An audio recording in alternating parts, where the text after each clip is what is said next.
O projeto Anjo da Esperança auxilia nas necessidades da produção do programa Na Mira da Verdade, para que mais pessoas conheçam as verdades reveladas por Deus. Junte-se a este projeto e ajude a transformar vidas. Sou Anjo. Sou Novo Tempo.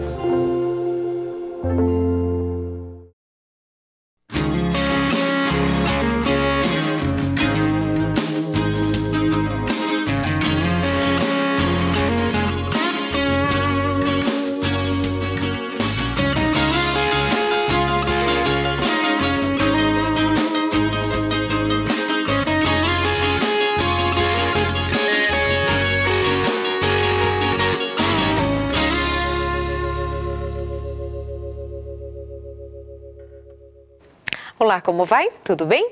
Estamos aqui prontos para começarmos mais um programa. Que bom que você está aí do outro lado, que bom que o nosso momento chegou e vamos fazer um consultório de família juntos, a grande família. Nós aqui na Novo Tempo, você aí de casa ou em qualquer outro lugar onde estiver, seja muito bem-vindo. Façamos agora deste momento um momento muito especial para todos nós, para aprendermos juntos, para crescermos juntos, para sermos felizes. Esse é o nosso objetivo. Deus quer que tenhamos paz, Deus quer que sejamos felizes, Deus quer que tenhamos saúde física, mental e espiritual. E este é o tema principal do programa de hoje. Nós vamos falar sobre como lidar com os transtornos mentais. Para falar sobre isso, nós temos a presença hoje de 2 psiquiatras, mas você aí de casa deve participar com a gente. Vai lá na nossa página no Facebook, faz a sua pergunta, faz o que você quiser ali, faz o seu comentário, mande abraço, mande beijos e vamos fazendo este programa assim. Nós juntos, todos, fazendo alguma coisa que seja importante para nós como indivíduos, como pessoas que querem, apesar das suas limitações, se superar, ir adiante, crescer. Às vezes nos sucumbimos às ideias ou aos diagnósticos e eu sou assim e as coisas não vão mudar e eu sou desse jeito, ou o que me aconteceu, o que eu vou fazer com a minha história, e a gente se acostuma com essas mazelas, a gente meio que se entrega para essas mazelas e nós vamos colaborando com as doenças, com as nossas dificuldades, fazendo com que elas tornem-se cada vez maiores e às vezes parecem ser maiores do que nós mesmos. Então, vamos pensar sobre estas questões no programa de hoje, com a presença de volta aqui comigo, o Dr. César Vasconcelos de Souza, psiquiatra, aqui com a gente. Bem-vindo, bom tê-lo aqui mais uma vez. Obrigado, Arleide. Eu estava com saudade, viu? Fazia um tempinho que não vinha, mas... Obrigado mais uma vez, chegou o dia. Obrigado outra vez pelo convite aí. Muito bom ter a sua companhia. E também acompanhado de um amigo, médico, psiquiatra também, mas é a sua primeira vez no programa de hoje, Dr. Elcio Carneiro, bem-vindo. Boa noite, Arleide, boa noite a todos. Eu estou muito honrado de estar aqui com vocês e com meu grande amigo, Dr. César Vasconcelos. Muito obrigada. É realmente um deleite estar aqui, viu? Dr. Elcio Carneiro, ele vem do Rio de Janeiro. Dr. César também é do Rio de Janeiro, mora em Nova Friburgo, na região serrana do Rio de Janeiro, onde há Novo Tempo já teve a sua sede ali, já morei naquela cidade linda que eu tanto amo. E o Dr. Elcio vem da cidade do Rio de Janeiro, da capital. Da capital do Rio. E vem aqui hoje nos ajudar. Clinicamente, se a gente veio para cá hoje O Dr. Elcio, ele é diretor da clínica de saúde mental. Clinicamente, no Rio, nós desenvolvemos um trabalho, atendemos cerca de 1000 pacientes por mês.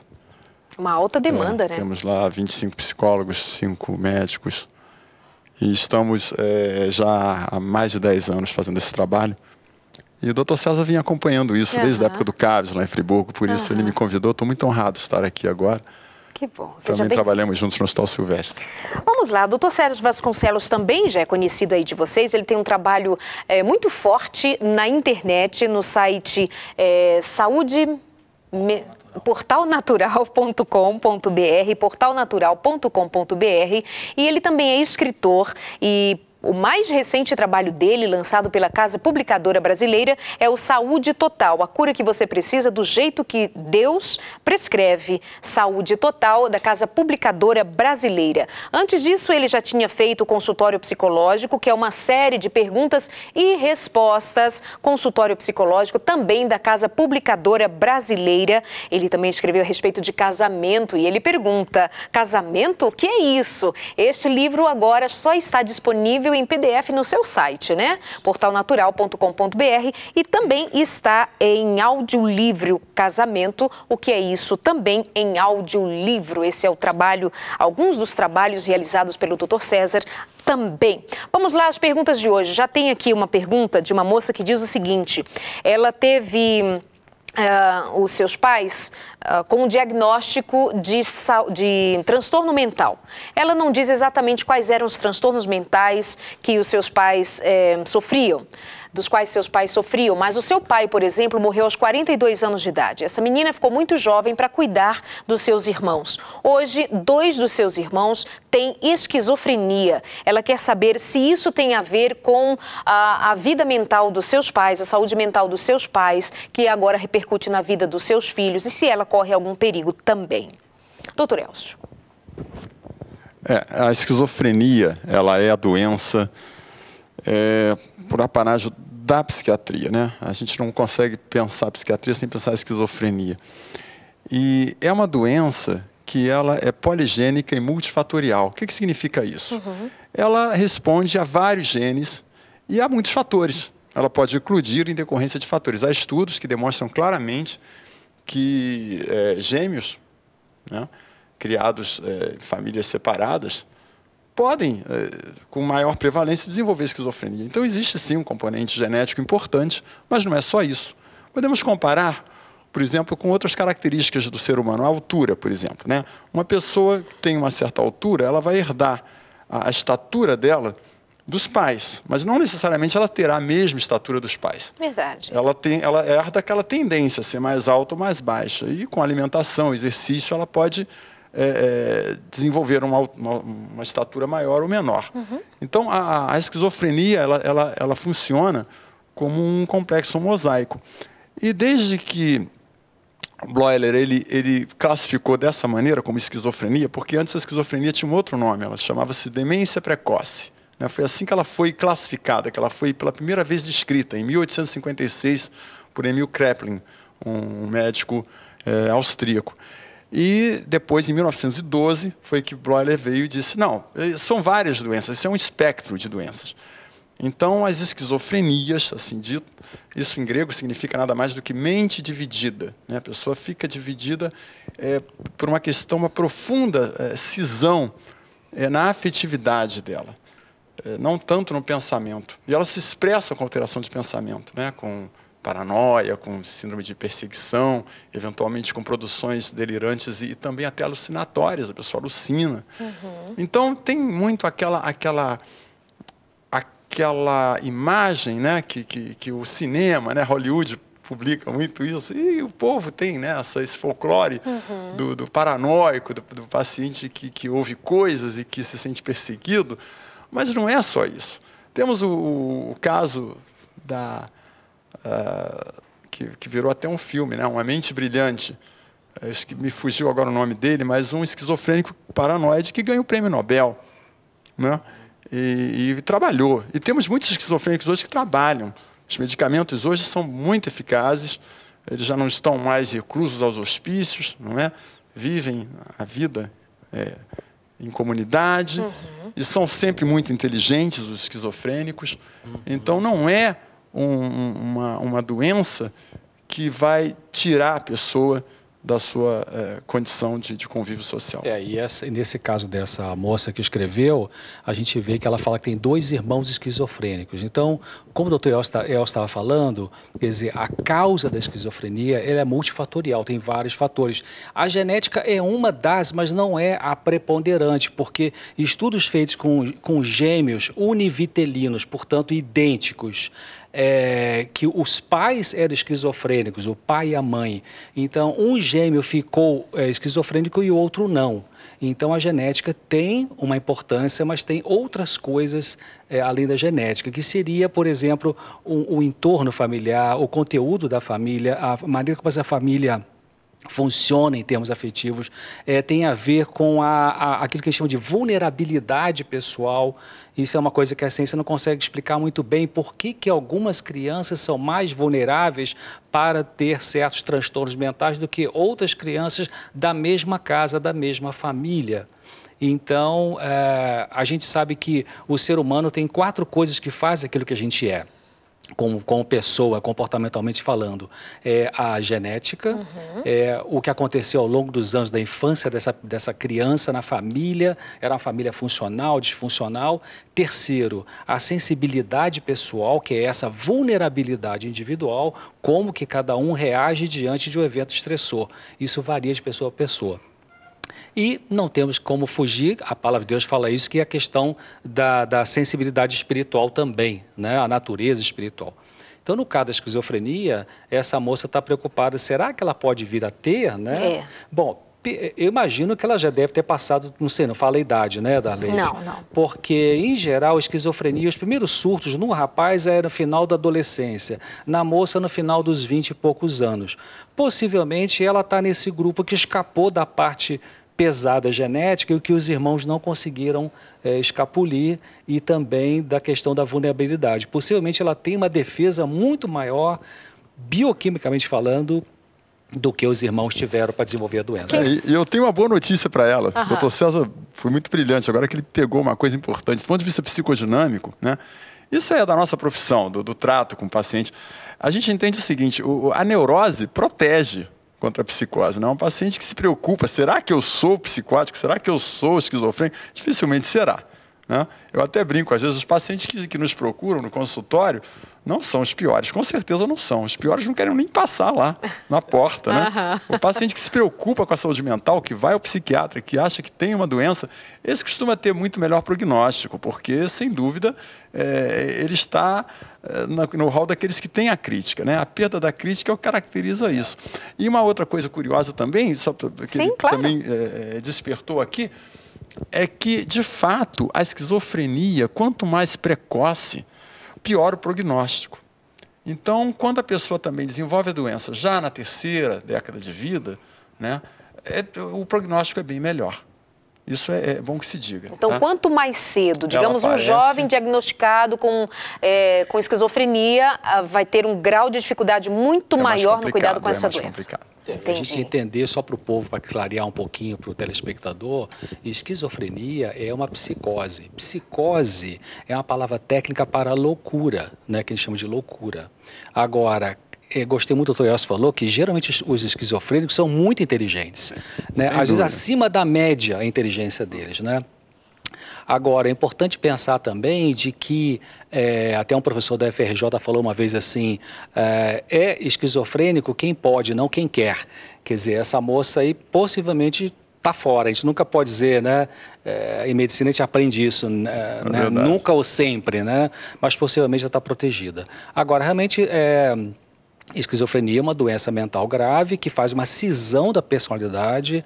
A pessoa pode ter alterações do conteúdo do pensamento, como, por exemplo, um delírio. Delírio é alteração do conteúdo do pensamento, pode ter delírio místico, eu sou Jesus Cristo, eu sou Barack Obama, pode ter delírio de grandeza, delírio persecutório, né? Pode ter alucinação visual, ver coisas que não existem, auditiva, escutar vozes, né? E a alteração da afetividade, né, Elcio, que é uma coisa bastante grave no esquizofrênico. Por exemplo, uma criança esquizofrênica, quando você vai abraçar essa criança, um autista, por exemplo, não consegue abraçar, é como um sabonete que escorrega pelo corpo. Então, a esquizofrenia é uma doença que ela faz um embotamento afetivo. Ela tira a capacidade da pessoa sentir o sentimento. Isso o medicamento não dá. O que o medicamento faz? O Dr. Elcio disse que os medicamentos hoje estão bastante evoluídos, já põe essa pessoa no convívio social e ela consegue viver, lidar inclusive com a sua própria esquizofrenia e, enfim, com o entorno disso. Mas o que a medicação faz? Como é que se dá o controle dessa medicação? Essa pergunta é extremamente pertinente, porque, de fato, o grande diferencial que nós temos hoje é a eficácia dos antipsicóticos. Porém, quero me agarrar muito firmemente ao que o Dr. César acabou de dizer, porque nós estamos falando com o público. Foi bom que ele me lembrou disso, estamos falando com o público. E a gente, quando fala com o público, é perigoso a gente falar de sintomas e de coisas assim, porque a pessoa fica logo fazendo ligações com aquilo que ela conhece. E tudo isso que nós falamos aqui, eu quero dizer aos espectadores o seguinte, uma pessoa pode delirar, pode alucinar e não ser esquizofrênico coisa nenhuma. Existem muitas patologias psiquiátricas, né, estados emocionais que podem levar uma pessoa a ter um buffet delirante, a ter uma manifestação psicótica símile e que não é. Pode ser até o paciente que está na UTI, pós-cirurgia cardíaca, e muitas vezes fui chamado no CTI do Silvestre para ver pacientes agitados pós-cirurgia cardíaca que estava com delírio, agitado no leito. Não tem nada a ver com esquizofrenia. É verdade. A questão sobre a medicação, como o Dr. Elcio até falou no começo, hoje tem medicamentos antipsicóticos para tratar a esquizofrenia que são bastante, com bons resultados, né, Elcio? Que pode quebrar o delírio da pessoa, pode segurar a agitação que o paciente fica e pode ajudá-lo a ir saindo daquele mundo alterado e voltar para a realidade passo a passo. Claro que não é só a medicação que vai fazer isso, é o apoio da família, é o psicoterapeuta, é o psiquiatra, é a medicação, várias coisas juntas. Mas alguns medicamentos têm bastante resultados eficazes, né, Elcio? Você está acompanhando aqui com a gente o consultório de família, estamos com a presença de 2 psiquiatras, você pode aproveitar, tirar suas dúvidas, mandar suas perguntas, deixa sua perguntinha pra gente ali na nossa página no Facebook, facebook.com/consultoriodefamilia.nt, consultoriodefamilia.nt. Estamos falando agora, por exemplo, a respeito da medicação. Saímos um pouquinho da esquizofrenia e vamos focar um pouco na medicação.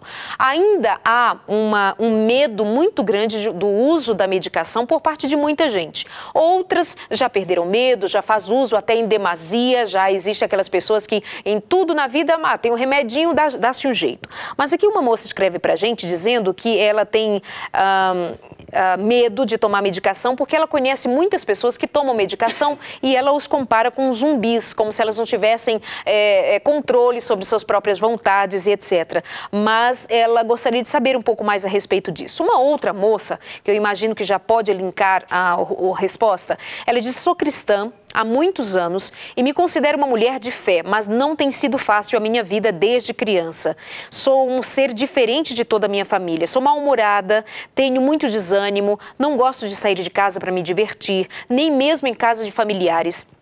Me sinto um peixe fora d'água. Já frequentei muitas igrejas e mesmo em meio ao povo de Deus eu não me sinto à vontade. Há anos não tenho ânimo nem para fazer limpeza na minha casa. Faço só o básico e isso tem me feito tanto mal e mal também aos que me rodeiam. Então, estávamos falando em medicação, gostaria que continuasse falando a respeito da eficácia dela e o que tem a ver, e a gente pode até deixar isso para o próximo bloco também para a gente completar, o que tem a ver a fé com a medicação, o que tem a ver a fé com o tratamento médico-psiquiátrico.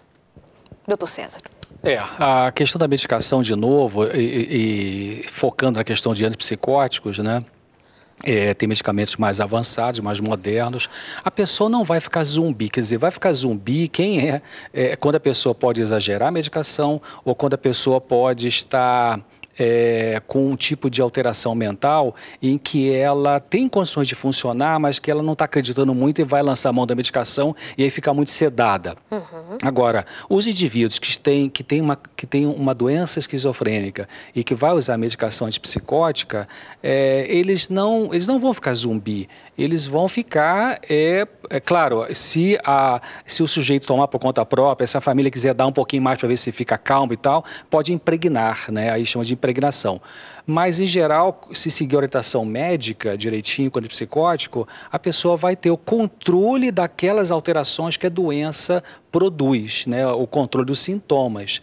Então, não tem esse perigo de ficar zumbi se for direitinho seguir ali a orientação do médico. Se, por acaso, a pessoa tiver realmente alguma alteração que parece ficou meio sedada demais, então tem que avisar o médico, porque às vezes o médico também não sabe, a gente não sabe qual é a dosagem melhor para aquele paciente. Então a gente tem que começa com certos miligramas e vamos ver qual vai ser a reação, né? Então essa é uma questão. Outra questão que você tinha falado aí sobre... Uma mulher de fé que tem um sofrimento emocional há muitos anos e ela já visitou várias igrejas, mas ela tem um desânimo crônico. Parece uma depressão, né, Elcio? Porque, pelo que ela fala aí, é muito de clássico de estado depressivo. Pode ser que ela tenha distimia, né, Elcio? Quer falar disso? Essa é a sua avaliação? O que me chamou mais atenção foi esses muitos anos, né? Esta senhora, ela faz parte de uma legião de pessoas que sofrem calados, né? Essas pessoas sofrem caladas durante anos e muitas vezes tem uma dor que não confessam para ninguém e não tem ânimo sequer para ir ao médico.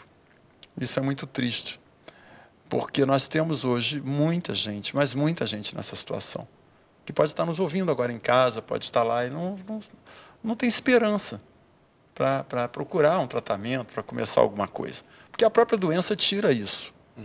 Né? E algumas pessoas, elas chegam a me dizer no consultório que elas vieram porque a família trouxe. E vem sem esperança nenhuma. Eu acho que eu não vou melhorar nunca disso, eu sempre fui assim mesmo. Né? Eu sempre fui assim mesmo. Então é bom que as pessoas que estão perto, né, possam dizer, não, vamos lá, vamos ver se é isso mesmo, vamos ver se isso não é um outro problema. A distimia realmente é difícil de tratar porque ela é um pouco refratária aos medicamentos. Mas como o Dr. César disse também muito bem, não é só medicamento. Né? Os medicamentos, eles são um instrumento terapêutico, mas não são um único. E muitas vezes sequer são o mais importante. Qual a diferença entre distimia e depressão? Bem, a diferença clássica entre distimia e depressão é que a depressão, a chamada depressão, a doença, né? Porque a gente, quando fala de depressão, a gente fala de um síndrome, né? Síndrome depressivo. Muitas doenças psiquiátricas, elas vão cursar com depressão e ansiedade. Mas se falamos de uma depressão clássica, essa que é tratada pelos antidepressivos, né? Os chamados antidepressivos, essas doenças, elas são episódicas. Elas acontecem em episódio. Dentro de um episódio, a pessoa pode ir para o fundo do poço, né? Ela pode ficar meses assim, e depois ela vai se recuperar com o medicamento, às vezes até mesmo sem o medicamento, mas vai se recuperar.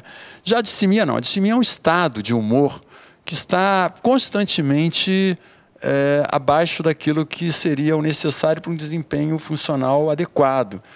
Mas a pessoa também não está lá no fundo do poço. Ela fica um pouco como aquele... Tem um personagem, desenho animado, uma hiena, eu esqueci o nome agora, que fala, ó dia, ó mês, ó ano, ó azar, ó não sei. Sempre infeliz. Não tem? Eu sabia que não ia dar certo. Eu sabia que não ia dar certo. Isso aqui, né, já começa, o camarada já começa, eu sabia. Você chama para alguma coisa, ele já... Né, bom dia. Bom dia por quê? Você dá bom dia para a pessoa, bom dia por quê? O que eu te fiz? É uma coisa assim. E isso é difícil porque acaba comprometendo a personalidade da pessoa. As doenças todas, não só as psiquiátricas, todas as doenças que acometem o indivíduo durante muitos anos, durante a vida inteira, acabam, não diz que o uso do cachimbo faz a boca torta, né? E que o corcunda sabe como se deita. Quer dizer, a pessoa que tem uma doença que se arrasta ao longo de muito tempo, ela acaba adquirindo uma personalidade que fica um pouco mais complicado. O que precisaria essa senhora agora fazer? Ela cita aqui no outro momento que desde 2002 que ela está nesse estado. Me parece que não fez nenhum tratamento ainda. Se ela está nos assistindo agora, como está, disse o que para ela? Ela precisa ir amanhã fazer o quê? Eu diria que procurar um psiquiatra para ter essa avaliação, para fazer o exame psiquiátrico, a entrevista psiquiátrica, e aí onde a gente colhe a história dela e decide, vamos colocar medicação ou ou a psicoterapia pode talvez resolver. Mas ela tem que ter uma avaliação profissional agora. Isto, né? Independentemente se ela tem fé, se não tem fé, se vai na igreja A, B, C ou D, ela precisa de uma avaliação. É como se ela estivesse vomitando, então tem que ir lá com o gastrologista para ver, para tomar uma posição. Né? Aí ela vai dizer assim, mas doutor César, muito desânimo, eu não consigo me levantar. Acho que bom se ela disser isso, porque é isso mesmo. Só dela vir dizer, ela está agora se manifestando. Se ela estiver nos ouvindo agora, eu quero parabenizá-la, porque isso foi uma iniciativa. Isso foi... Eu não sei que esforço essa senhora teve que fazer isso, porque para uma pessoa que sofre disso, qualquer esforço é hercúleo. Às vezes levantar da cama, a pessoa não consegue. Às vezes a pessoa... Uma vez uma paciente me ligou chorando, porque tinha conseguido trocar de roupa. Uau! Depois de uma semana. E muitas vezes a pessoa não consegue tomar um banho, não consegue trocar de roupa, não consegue sair, não consegue enfrentar. Então, o que para ela é uma vitória.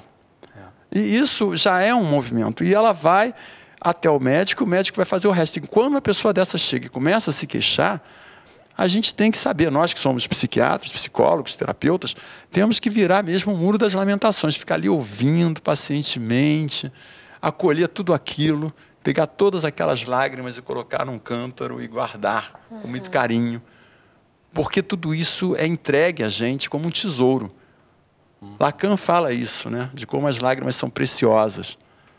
As lágrimas são muitas vezes um presente que o paciente nos dá. Cada lágrima é uma pérola. Tem um significado Tem. muito Aquilo profundo. ele não iria verter aquela lágrima em qualquer lugar. É dentro da intimidade do consultório, da intimidade daquele contato com aquele profissional, que aquele paciente consegue, né, superar aquilo tudo, e aquilo é um trabalho, aquilo vai sendo lavado, aquilo vai sendo, sabe, de alguma forma trazido. Porque o ser humano não é redutível a remédio, ou mesmo a psicanálise, ou a filosofia, ou qualquer religião. O ser humano não é redutível. Há que se ter uma compreensão muito abrangente do que é um ser humano. Isso não se faz em livros. Isso se faz no contato com a pessoa, com a história de cada um, que é única. Isso é que torna muito bonita essa arte da medicina. E alguns pacientes, eles até falam assim, olha, tem, sei lá, 8 anos, 12 anos, eu nunca falei, já tem gente com mais de 50 anos de idade, falou assim, olha, eu nunca falei isso para ninguém. Imagina, a vida inteira guardando aquele sofrimento, né, Elcio? E aí chega e vai trazer. Então a gente tem que, o que ela tem que fazer é isso, procurar essa ajuda agora, ponto, né? Ponto. Sabe, amiga, pode ser que amanhã, ao amanhecer, você esteja completamente desanimada e não consiga pegar um telefone para ligar para um médico, para um consultório e marcar uma consulta para você. Já que você está nessa condição, faz assim. Liga para alguém agora e diz, amanhã, vem aqui na minha casa e me leva daqui para um médico, ainda que eu diga que não queira. Não me ouça, mas me leve. Reconheça que você está nesse estado e peça ajuda a alguém, mas você só não pode deixar de ir em busca dessa ajuda. Afinal de contas, desde 2002 você está nessa condição.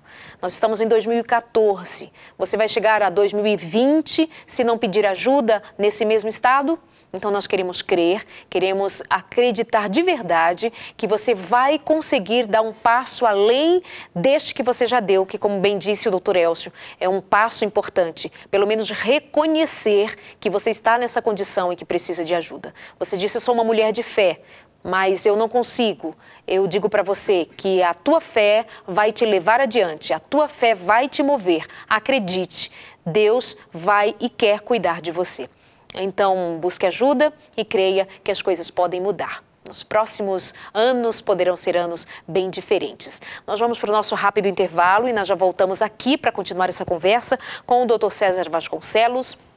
Também o nosso convidado de hoje, o Dr. Elcio Carneiro, que vem nos ajudar no programa de hoje. E bem rapidinho, deixa eu aproveitar para indicar para você a revista Família Feliz, que eu sempre indico para que você que ainda não pediu possa fazê-lo pelo nosso site, novotempo.com/consultório, novotempo.com/consultório. Aqui você tem orientações importantes a respeito de família, inclusive tem a participação do Dr. César Vasconcelos aqui na elaboração desta revista. Fica combinado assim, deixa a tua pergunta, vai ali na nossa página no Facebook, facebook.com/consultoriodefamilia.nt e nós já voltamos aqui com você, tá bom? Te espero, até já.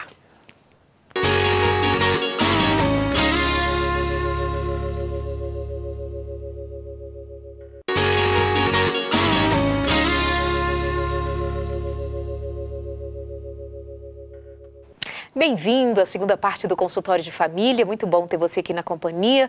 Você que está participando, colaborando, abrindo o seu coração, deixando alguns questionamentos seus aqui para o programa de hoje, com a presença do Dr. César Vasconcelos de Souza e o Dr. Elcio Carneiro, 2 psiquiatras a seu dispor aqui no programa de hoje. Tem uma moça que disse uma coisa muito bonitinha. Ela diz assim, eu precisei trancar a faculdade em 2008. Estava acabada, queria morrer, mas passei a ir contra os meus pensamentos. Eu não queria caminhar, então eu ia e caminhava. Não queria comer, então eu comia. Minha mãe massageava meu rosto enquanto ouvíamos uma música calma me dizendo palavras doces. Sabe o que aconteceu? Eu sarei. Que lindo. Débora Nascimento escrevendo isso pra gente. O que tem de bonito nessa colocação aqui, doutores? Muito lindo isso aí. Olha, isso aí é realmente a parte que eu mais gosto, que é a parte a gente chama de psicoeducação. O aprender a lidar com a emoção, aprender a lidar com o sofrimento, aprender a lidar com a dor, né? A medicação, ela tem seu lugar, mas a medicação não muda a forma de pensar. A medicação não muda a maneira de eu encarar a vida. A medicação, ela lida com sintoma, mas eu preciso... O que eu faço com aquilo que eu penso? Nós, psiquiatras, quando atendemos uma pessoa, Darleide, nós verificamos 3 coisas no pensamento: a estrutura, o ritmo e o conteúdo. O conteúdo é isso, é o que a gente está pensando. Eu estou falando umas frases aqui agora, isso é o conteúdo. Então, faz parte da recuperação emocional que a gente aprenda a administrar o conteúdo dos nossos pensamentos. Então, por exemplo, se a pessoa está começando a ter uma crise de pânico, e vou passar mal, eu vou ter que negócio. Ai, meu Deus, e tal. Olha o conteúdo do pensamento, olha o conteúdo. Vou passar mal, ai, meu Deus, olha aquele negócio de novo. Então, o que a gente vai fazer? Como que a gente vai ajudar essa pessoa? Sabe, existe um lado saudável da mente do indivíduo que está tendo, eu estou usando exemplo de pânico, mas pode ser outra coisa. Tem um lado saudável que consegue funcionar. Essa pessoa consegue parar e pensar, olha que coisa, minha mente está pensando algumas coisas que são apavorantes. Então, este lado da mente que consegue pensar no lado que está doente é que tem que entrar em ação para ajudar o lado doente. Isso a gente faz muito isso em TCC, Terapia Cognitivo-Comportamental, que a Bíblia fala disso, essa autora que eu gosto muito, Ellen White, fala disso, mas de maneira assim muito interessante, né? O livro Mente, Caráter e Personalidade, volume 2, tem um capítulo chamado Hábitos de Pensamento. O que essa autora fala nesse capítulo? Ela fala assim, os pensamentos têm que ser treinados, os pensamentos têm que ser educados, não é natural ter pensamentos saudáveis, temos que lutar por eles, até decorei. Isso é ciência pura, né? Quer dizer, então o que essa jovem conseguiu fazer? Ela conseguiu exatamente isso, ela treinou o pensamento. Ela disse, eu não vou permitir que a minha cabeça doente me leve para o buraco, porque Deus me deu a liberdade de pensar algumas coisas que são saudáveis. A gente vai na Bíblia e Deus revela lá, Filipenses 4:8, tudo que é bom, tudo que é de boa fama, tudo que é honesto, tudo que é saudável, pense nisso, seja isso que ocupa o vosso pensamento. Então, a gente tem que ajudar os pacientes a entenderem de que a saída não está na farmácia, a saída não está na medicação, a saída está nessa questão do sofrimento emocional, entre outras coisas, é verdade, em aprender a lidar com o pensamento. E Deus nos ajuda nisso, e a pessoa, ela decidiu e conseguiu. Interessantíssimo. Deixa eu mandar um abraço para Marta, para Maria José e para Ludmila, lá em Belém do Pará. Um beijo para vocês, meninas. Um abraço para as mulheres de Manaus, onde eu estive há 2 semanas. E aí, nos dias seguintes, eu acabei não mandando um abraço para vocês, mas estou me lembrando agora, naquele congresso do Ministério da Mulher, realizado pela Euciane. Um beijo para você, Euciane. Pastor Wiglif também. Muito bom estar na companhia dessa mulherada de Manaus e de outras cidades ali circunvizinhas. Um beijo para todas vocês, lindas. Quero mandar um abraço ainda para Iraci, para Sandra, lá de Belém. Um beijo, muito obrigada pelo presente, pelo carinho de sempre, que não tem preço, não tem como esquecer vocês. E ainda um abraço para o Martins, que está se recuperando de uma cirurgia. Deus te abençoe ricamente, dia a dia, Martins e toda a sua família ali em Belém também. Vamos continuar aqui a nossa conversa. Doutor Elcio Carneiro, às vezes dá-se a impressão de que nós, leigos, usamos muito os diagnósticos, as nomenclaturas, de modo muito do nosso jeito, né? Tá de mau humor, isso dali deve ser bipolar.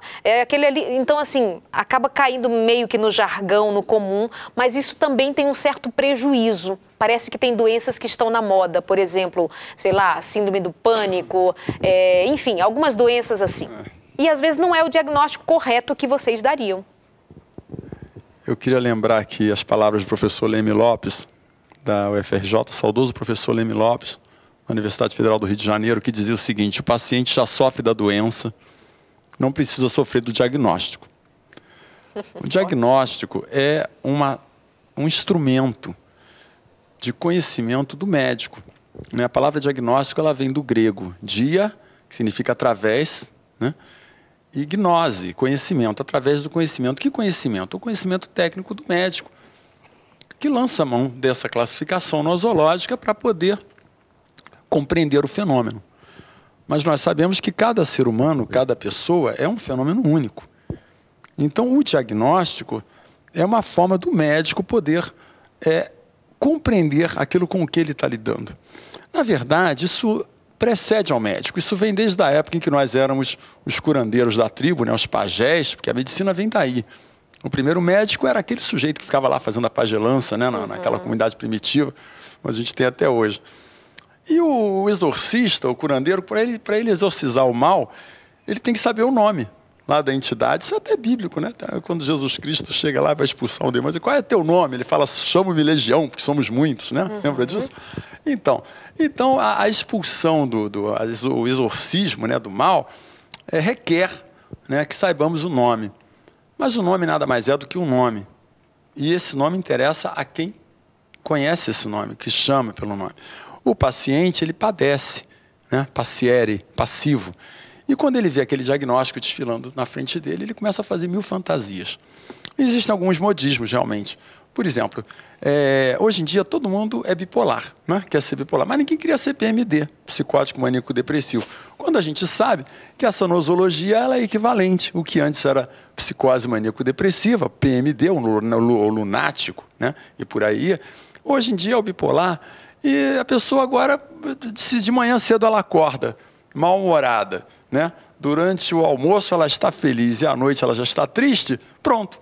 Alguém vai dizer que ela é bipolar por causa disso. Isso não tem nada a ver com a coisa. Qual é o prejuízo disso, na verdade? O prejuízo disso é que as pessoas acabam tendo uma compreensão distorcida, né, do que elas próprias sentem, acabam rotulando, estigmatizando, né?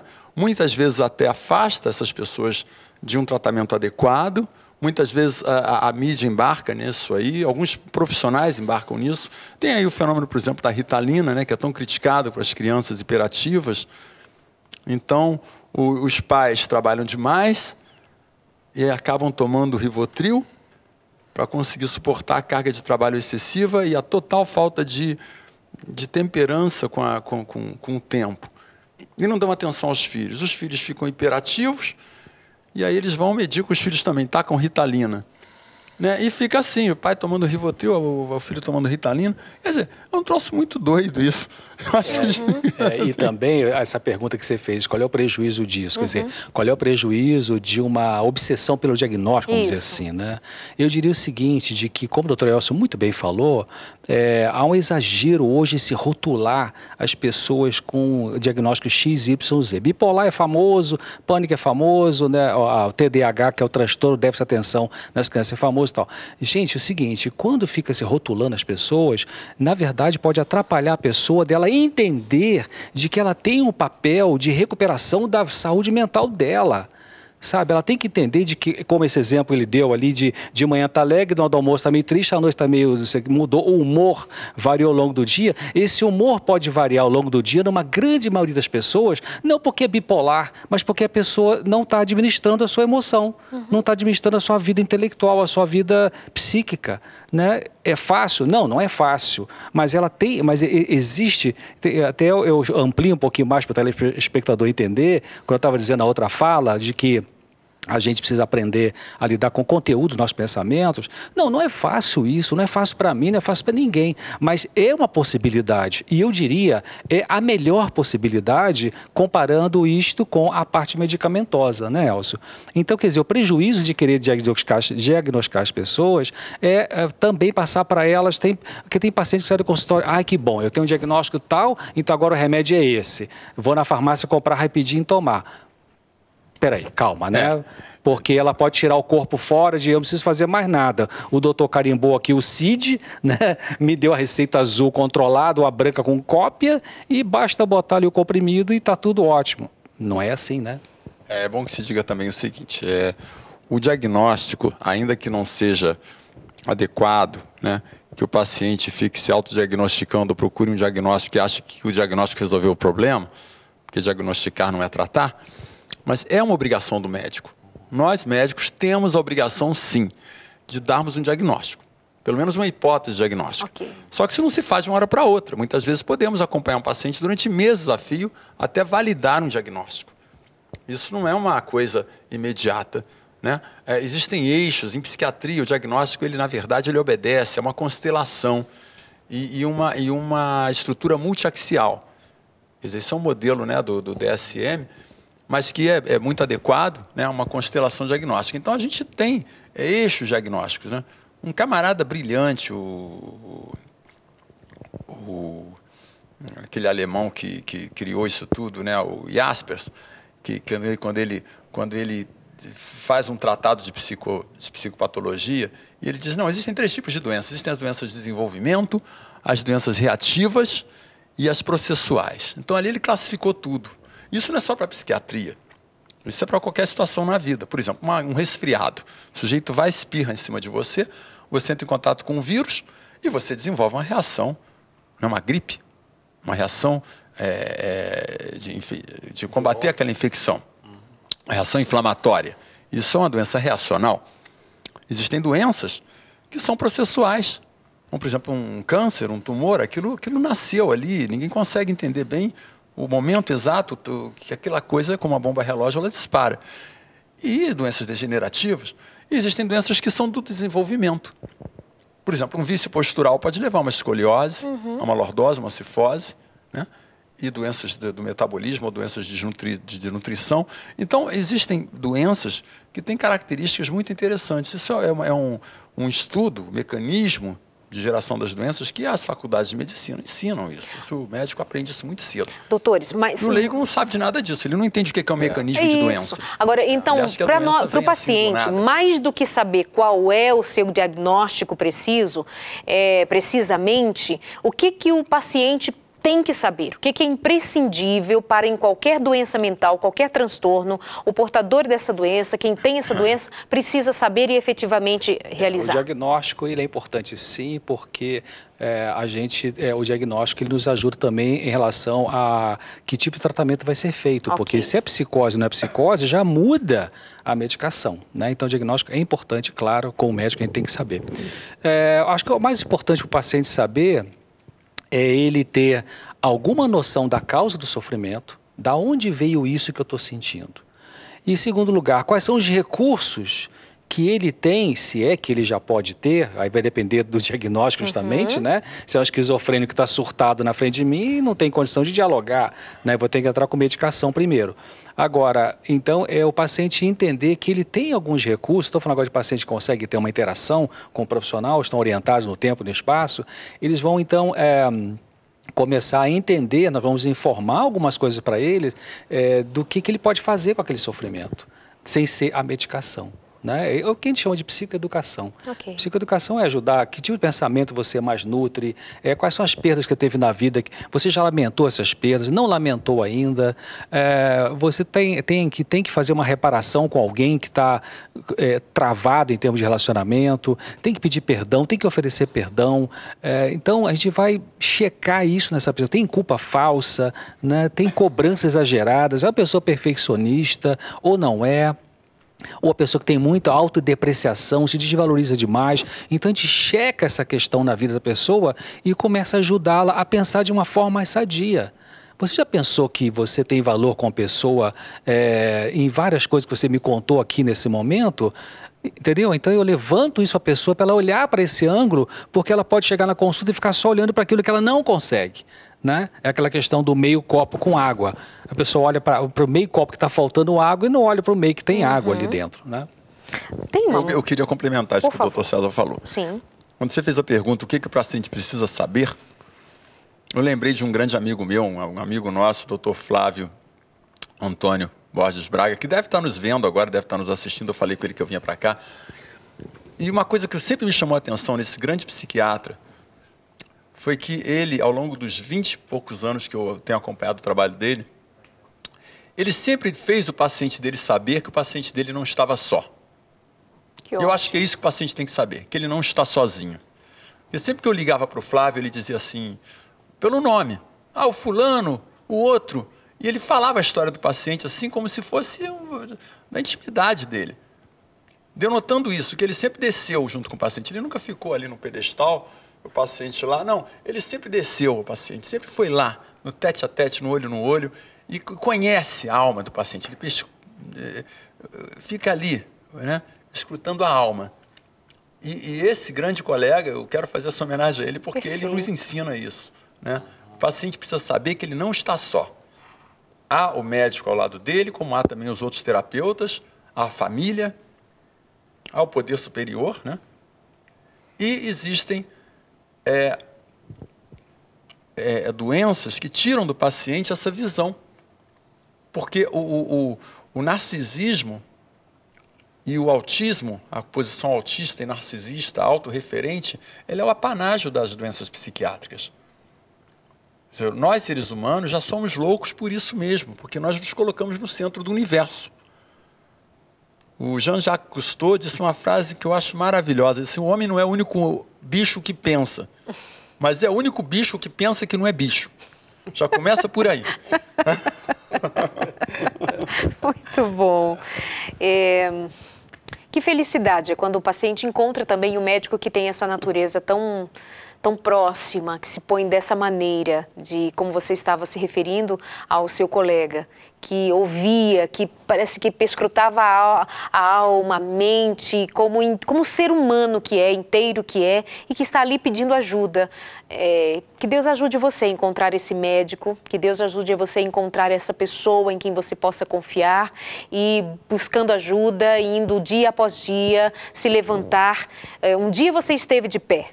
Depois, algumas coisas te ocorreram e você está na situação que está hoje, mas isso não determina toda a tua história, dá para fazer de novo. Que coisa maravilhosa saber e ouvindo agora há pouco, quando ele disse que pessoas com esquizofrenia, que é um diagnóstico assim tão, né, difícil de lidar com ele, que uma menina escreve dizendo que a mãe adotou um menino e ele hoje é um homem e tem esquizofrenia e essa mãe tem muita dificuldade de lidar, a família tem, então é um diagnóstico pesado para a família, para o indivíduo, mas que bom ouvir que tem medicação eficaz, que tem maneiras eficientes de a gente lidar com essas nossas limitações e vamos adiante. Nessa última parte do programa, Dr. César e Dr. Elcio. Eu estou aqui lendo enquanto vocês falam, de vez em quando eu atualizo aqui os comentários que o pessoal ali de casa está fazendo, e muitas são pessoas que dizem eu tenho fé, eu tenho uma crença, mas também tenho as minhas doenças, e elas apresentam. Tem queixas de uma menina que, por exemplo, ela tem dificuldades com mudanças, ela sofreu muito na sua primeira infância, e ela sofreu bullying, agora ela mudou de cidade, mudou de estado, enfim, está pedindo ajuda, e tantas outras nessa mesma situação. E elas vêm dizendo assim, eu tenho fé. Por que nós temos tanta dificuldade em lidar com a fé e os transtornos mentais? E também, como é que a fé me ajuda em meus transtornos mentais, emocionais, enfim, com a minha vida psíquica? Eu vou falar um pouquinho. Bom, primeiro vou conceituar a fé, né, Darleide? O que é a fé? O que é a fé? Porque talvez algum telespectador vai pensar, será que está falando da igreja A, igreja B, igreja C, né? Não, Darleide não está falando disso, está falando de confiança, né? Como que a confiança... eu estou fazendo uma série de palestras uma vez por mês aí em Nova Friburgo, na Academia Friburguense de Letras, com a parceria para o público, né, gratuito. A próxima vai ser sábado que vem, se Deus quiser, 5 da tarde, Academia Friburguense de Letras. Vou falar sobre estresse. Ótimo. Então, teve uma pessoa que assistiu a palestra que no final, a última que eu fiz, a mais recente, e me perguntou, falou dos sofrimentos e tal, já é uma cliente minha. E ela falou assim, como é que eu saio disso? Como é que eu saio disso? Eu falei assim, olha, é confiança. Parece uma coisa muito redutível, né? Reduzida, mas então, como que a fé ajuda? A fé ajuda no sentido de confiança. Como confiança? Você não está sozinho, você não está sozinha. Existe um Deus, né, que ele se manifesta de maneira muito palpável. Tem uma passagem na Bíblia que diz assim, Deus está perto. Você percebe que Deus está perto? Como assim Deus está perto? Anteontem, algumas coisas aconteceram comigo assim, que eu disse assim, obrigado Deus, coisas simples, né? Eu precisava pegar uma coisa para trazer aqui para o programa e na hora H eu lembrei que precisava pegar. Isso foi minha inteligência que fez isso? Uma coisa que era importante? Não, para mim é Deus que dá esses pequenos toques, né? Como pode dar um toque maior, pode encaminhar você para um bom profissional, para um bom profissional te ajudar. Os estudos científicos, tem vários estudos, a Universidade da Carolina do Norte, em Duke, tem feito estudos sobre esse link religião, a saúde e a parte espiritual. Eu já fui no grupo na USP também, eu faço parte do grupo, não tenho ido à reunião, chama-se ProCer. É um grupo de estudos na USP, no Instituto de Psiquiatria, lá em São Paulo, que estuda a saúde e a religião. Então, tem várias correntes científicas estudando como que a fé pode ajudar as pessoas que têm qualquer sofrimento e também o sofrimento mental. E eu diria o seguinte, ajuda e muito, né? Muitas pessoas, elas têm depressão grave, com ideia suicida, e o que segura para o suicídio em alguma dessas pessoas é a fé religiosa. Em outras pessoas que não teriam essa fé, elas possivelmente cometeriam suicídio. Tem uma frase, eu não tenho a fonte aqui de referência, Elcio, não tenho, já procurei, não achei. Freud falou uma frase assim, que era o jeito de origem judaica, mas depois ficou ateu. Ele falou assim, eu creio que os verdadeiros crentes têm melhores defesas contra certas aflições neuróticas. Eu decorei a frase. Crentes o quê? Que crê, que tem confiança, que tem uma fé, né? Então, agora isso não quer dizer que se você tem fé, você não vai ter dor, não vai ter sofrimento. Isso não é verdade, né? Por isso que tem um salmo que diz assim, eu estarei com ele na angústia, livrar-o-ei e o glorificarei. Então tem uns steps, uns passos. Tem pessoas que têm a angústia, a dor, a dificuldade, depois sai. E tem pessoas que não saem não saem assim bonitinho, talvez vão... o próprio Paulo, né, tinha um espinho na carne, que para mim é mais do que a questão visual, acho que tem outras questões mais profundas nele. Ele falou o quê? Bom, a graça de Jesus me basta. Então, a fé, ela pode ajudar para que eu aceite as limitações que eu tenho na minha vida por várias causas, várias perdas genéticas e tudo mais, e eu possa viver, mesmo com gratidão, tendo algumas limitações. Então, a fé me ajuda nisso. Perfeito. Tem uma moça dizendo, doutor Elcio, qual os danos que o uso contínuo de medicamento carbonato de lítio pode causar à saúde de um portador de transtorno bipolar? O uso contínuo. O carbonato de lítio é uma droga maravilhosa. Na verdade, é uma droga antiga, tá? Mais de 200 anos que se usa carbonato de lítio, desde o século XVIII, na verdade. Os hahnemannianos usam isso, a homeopatia. O lítio nada mais é do que um sal natural, tabela periódica, né? Lítio, sódio, potássio, rubídio, césio e frança. Você lembra da tabela periódica? Então, é um sal, como é o sódio, como é o potássio. E esse sal, ele não existe no corpo. Normalmente, a gente não armazena lítio, né? E a gente observa que, empiricamente, se observou isso ao longo desses 200 anos, né? Que quando uma pessoa se expõe a alguma quantidade de lítio, uma quantidade específica, porque ele tem uma janela terapêutica muito precisa, não pode ser acima daquela dose porque vai ser tóxico, também não pode ser abaixo porque vai ser subterapêutico, ele funciona muito bem como estabilizador do humor. Todavia, sabe-se que o lítio pode ser tóxico para a tireoide, então um cuidado que o médico tem que ter, isso é importante o telespectador saber, se vier a tomar lítio, cobrar isso do médico, primeiro fazer uma avaliação da função tiroidiana. Uma avaliação e um controle. Não sair tomando lítio sem ver como é que está essa tireoide, depois continuar controlando, continuar avaliando. E a outra coisa, os rins, né? O lítio pode desenvolver uma síndrome nefrótica depois de até 10 anos de uso. Então, a cada ano é bom ir a um nefrologista, fazer uma prova de função renal, um clearance de função renal, uma avaliação, para evitar os males. Então, mas, como qualquer outra droga, acompanhamento. Exatamente. Sempre. Apesar de tudo isso, o lítio continua sendo um grande instrumento. Eu acho que o paciente que toma lítio está bem acompanhado, deve continuar tomando. Existem várias formas de tomar lítio. O carbonato de lítio, então. Só o carbonato, o orotato. Só para terminar, quer dizer, o paciente, ele em geral, quando vai usar o lítio, o ideal é o médico fazer uma dosagem de sangue, chama-se litemia, né? E aí tem que estar entre 0,7 ou 0,8 miliequivalente por litro até 1,2. Se estiver nessa faixa, então ele está seguro. Se estiver abaixo, não vai funcionar. Se estiver acima, é tóxico. Então faz a dosagem e vê. Faz o primeiro mês, segundo mês, terceiro mês. Se tomando 3 comprimidos por dia de lítio, a dosagem está mantendo sempre a mesma dosagem no sangue, então pode fazer daqui a 6 meses, daqui a 1 ano, resolve bem. É o controle, como também é controlado aqui o nosso tempo. Nós já vamos acabando o programa de hoje, o consultório de família. Doutor Elcio Carneiro, suas palavras para quem esteja em casa, está em casa nos assistindo agora, o que um psiquiatra, com toda a sua experiência, com todo o seu trabalho, sabe que tem que dizer a alguém que está ali do outro lado precisando ou carecendo de ajuda? Primeiro que o problema pode não ser você, né, que está me ouvindo agora. Nós não falamos aqui da questão institucional, né? Muitas das doenças psiquiátricas hoje, elas são causadas ou agravadas pela vida institucional, no trabalho, ou em casa, na família. A família é uma instituição, o trabalho é uma instituição, e isso muitas vezes é extremamente nefasto. Foi uma pena a gente não ter tempo de abordar isso. Quem sabe você me dá a oportunidade de voltar aqui para falar dessa questão, que eu estudo muito isso, e me preocupa muito, porque a vida moderna hoje nos colocou dentro de instituições, e essas instituições muitas vezes nos adoecem. Então, eu quero dizer isso. Primeiro, procure o médico, procure o psicólogo e tal, mas veja que você não é o centro do universo, tá? Lembra disso. Veja que você está dentro de um sistema e tem que saber trocar, compartilhar, né, com todo mundo e funcionar dentro desse grande sistema. É isso. Doutor César. Eu diria o seguinte, simplifique a vida. Não é mediocridade. Simplificar a vida significa, para que 3 empregos? Para ter 2 carros na garagem, você usa um só, né? Então, simplifique a vida no sentido também de o convívio com seus filhinhos, com seus netinhos, meus netinhos, né?